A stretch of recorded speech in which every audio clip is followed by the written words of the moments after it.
C'est avec plaisir de vous rencontrer une fois de plus. Mesdames et messieurs, bonsoir et bienvenue dans ces journaux. Place au sommaire. La première ministre Judith Suminwa poursuit ses consultations avec le chef de regroupement et partis politiques. Dans le cadre de contentieux électoral, la Cour constitutionnelle a tenu audience pour statuer sur quelques erreurs matérielles. La première ministre Judith Suminwa poursuit ses consultations avec le chef de regroupement et partis politiques en vue de former un gouvernement de compétents. Elle a échangé tour à tour avec Modeste Bahati et Vital Kamerhe à l'immeuble intelligent.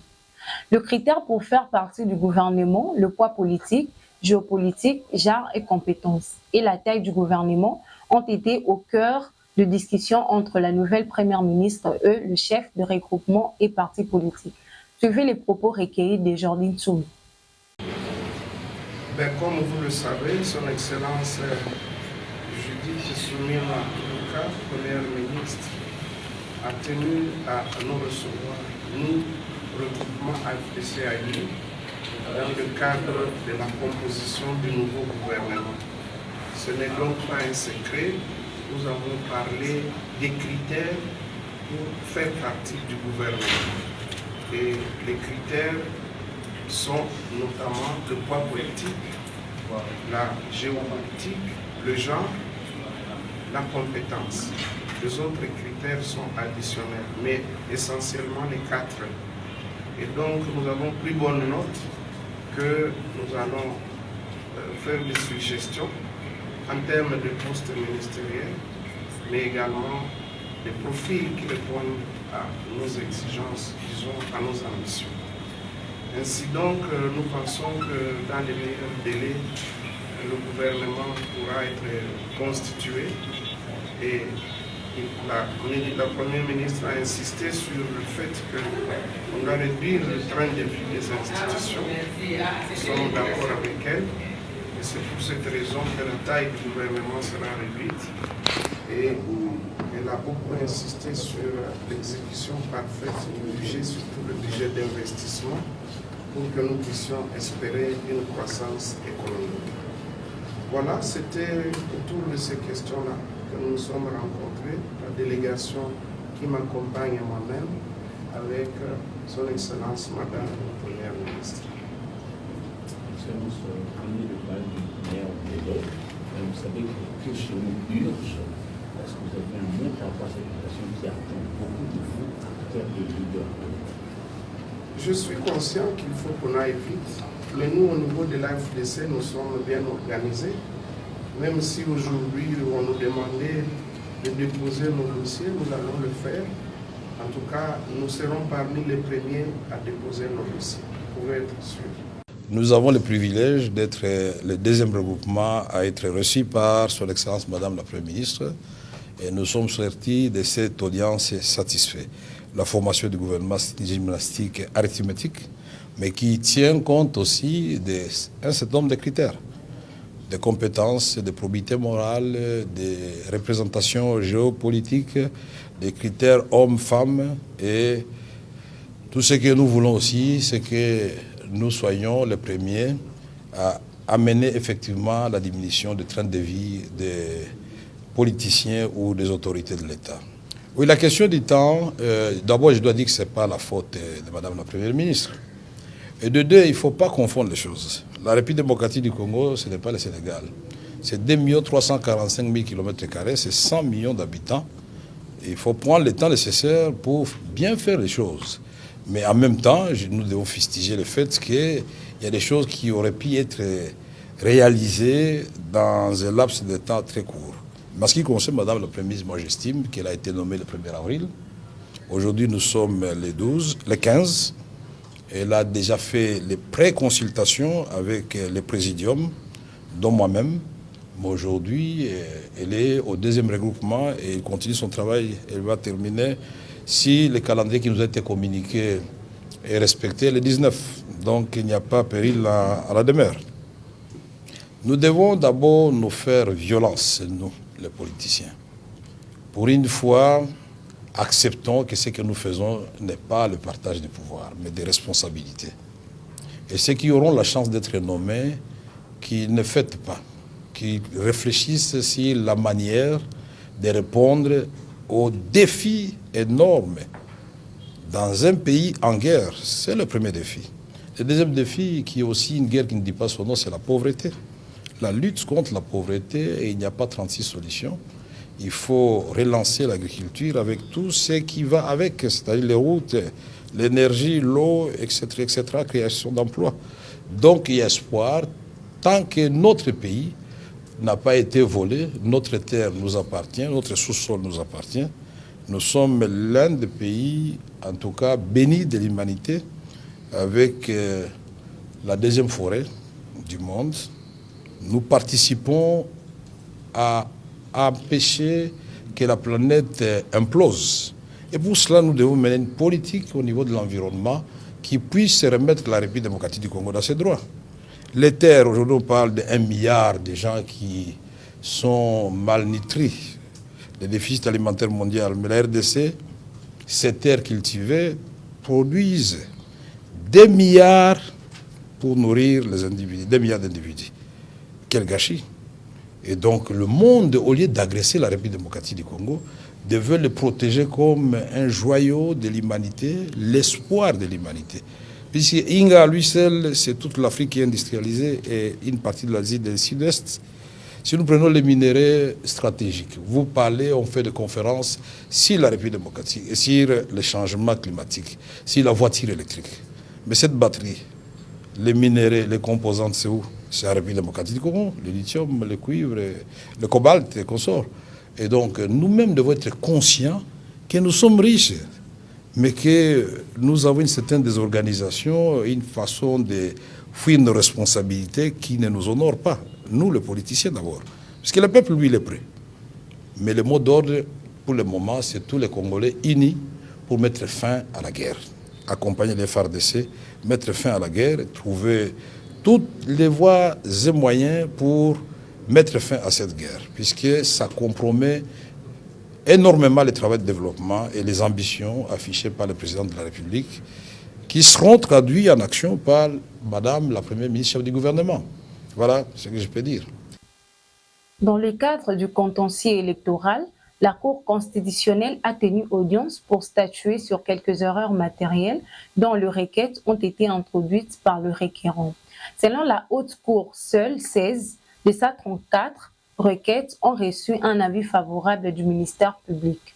Le juge de la Cour promet de se prononcer le jeudi 18 avril prochain. Reportage Hubert Kalamba.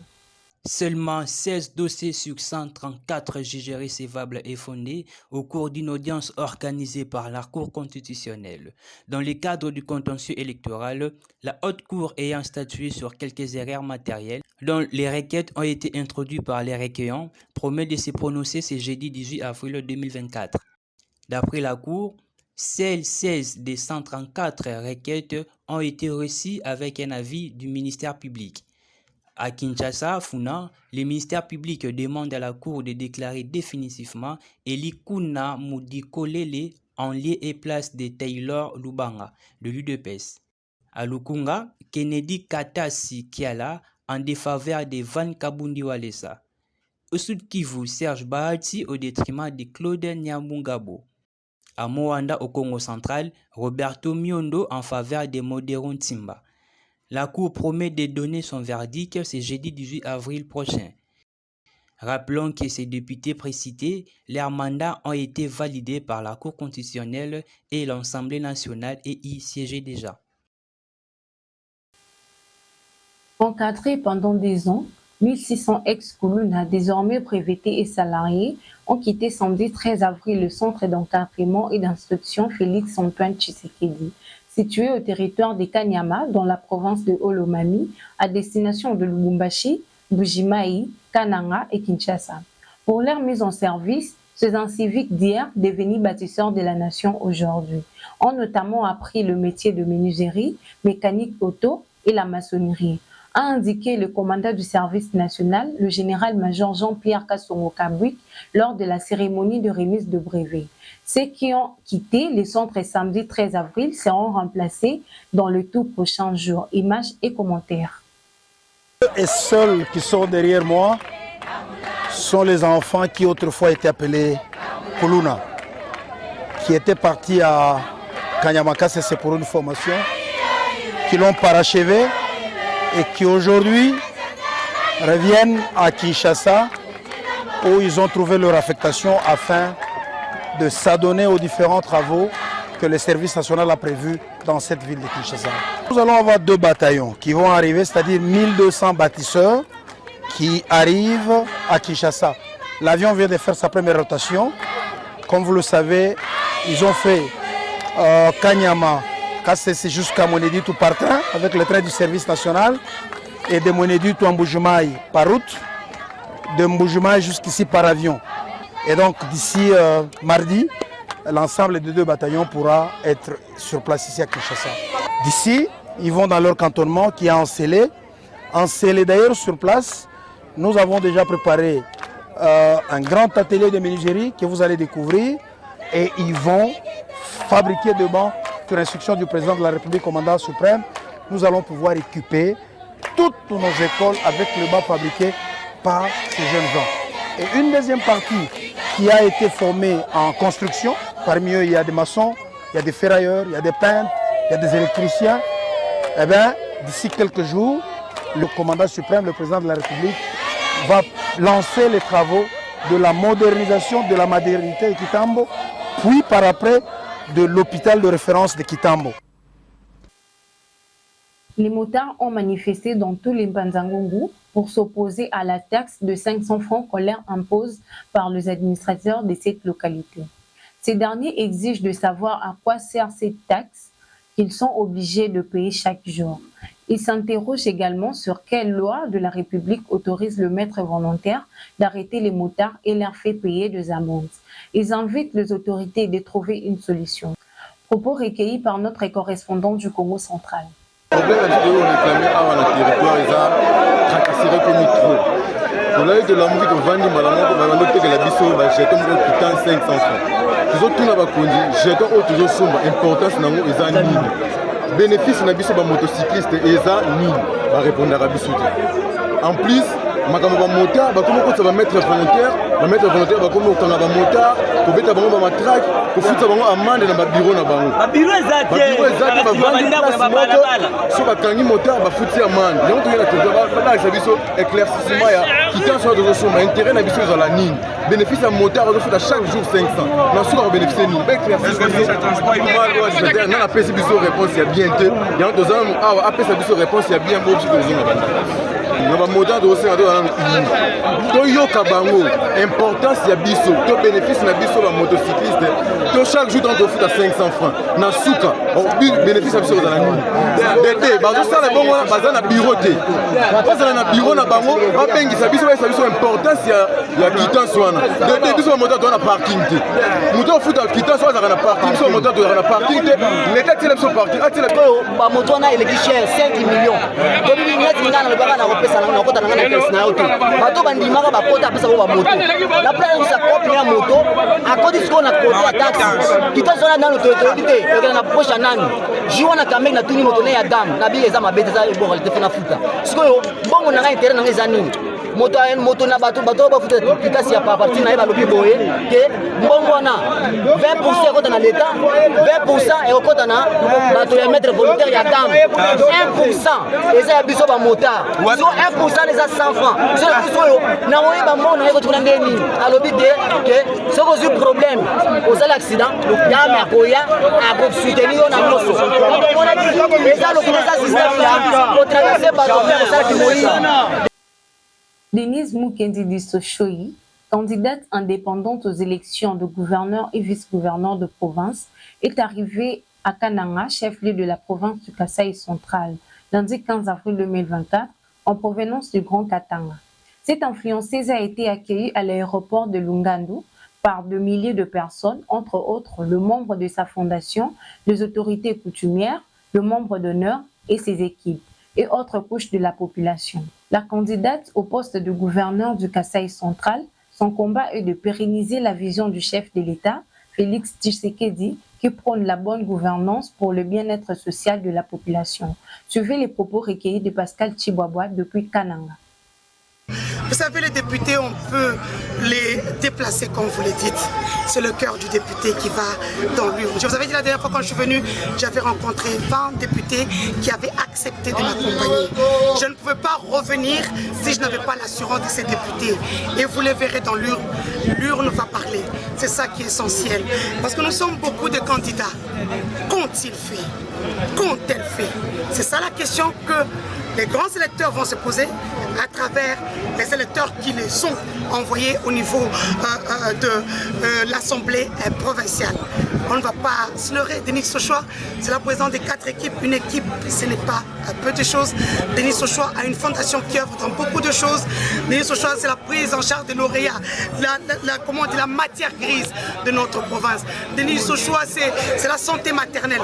C'est beaucoup de choses. Si déjà avec mes propres possibilités, je l'ai fait et que surtout, je suis journaliste et une grande gueule, je sais que vous savez que cette province a besoin d'une femme déterminée, une femme de poigne, une femme qui va faire le suivi de projets de la province et surtout du financement de tout ce qu'est la province. Maintenant, ma carte personnelle, ce sont les investisseurs que j'ai. Je ne dis pas que je les aurai. Je viens en province toute seule. Je n'ai pas de diktat. Je n'ai personne ni derrière moi, ni devant moi. Je n'ai que la première dame, ma belle-sœur, qui me console moralement et spirituellement, qui prie pour moi, qui me dit « Vas-y, fonce, tu es une femme forte ». Donc voilà.